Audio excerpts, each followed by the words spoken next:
At the height of Dubai's construction boom, Dubai's army of cranes was working around the clock on projects like this five-star hotel, Atlantis.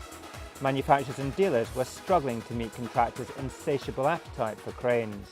Today, it's a different story. Although there are signs of life on Dubai's skyline, the number of tower cranes in operation since the boom has fallen by at least 50%. This is Business Bay, which is one of the busiest construction sites in Dubai. There are hundreds of cranes here, but construction workers tell me that many of the cranes behind me have been lying idle for nearly a year.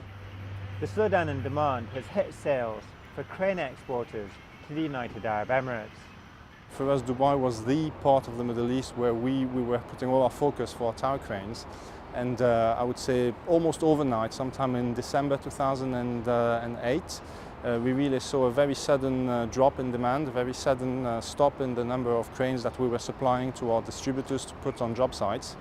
And basically we've gone from a relatively high level of demand to almost nothing in the case of Dubai. Now, many of the cranes used to build Dubai's skyscrapers lie unused. Millions of dollars of equipment and thousands of tons of steel rusting in the desert sun. There are thousands of cranes sitting in yards like this around the United Arab Emirates, and dealers have told the BBC that up to 3/4 of their stock is currently not in use. So the big challenge for them is getting these cranes back on construction sites around the Middle East. In the meantime, they are faced not just with the cost of storage, but also with maintaining their cranes. And the competition between companies to get their cranes back in action has pushed down prices dramatically. We got here mostly tower cranes that are Commodore Italian made. Maher Owner is sales manager of Al Rana Equipment and Machines. It's quite a challenge to find a balance. We need to rent them out, but at the same time we can't rent them out when we can't even make the cost.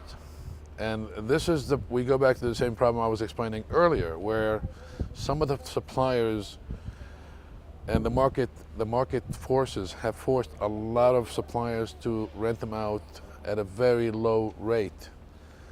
It's not even competitive anymore. It's very low, to the point where it's almost non-profitable. So how much would you say the crane market here in Dubai has fallen over the last couple of years? A good 75%. That's the best estimate I can give you. A good 75%. Which is why many crane companies are coming here. This crane operator has the best view, and at 325 meters operates the highest crane in Abu Dhabi. There are 11 cranes on this site, building offices and apartments and a five-star hotel. Abu Dhabi is also spending more on infrastructure projects like this, which is good for business. But the market here is limited, and many dealers are looking even further afield. The market in Saudi Arabia was very quiet for the last 5 years, and today the business model of Dubai is moving to that area again.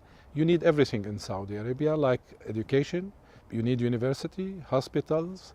When you build university, you need a massive number of cranes, and this is why in Princess Noura Women University you will find like 250 cranes, and we are putting our more than 150 cranes from our fleet in that project.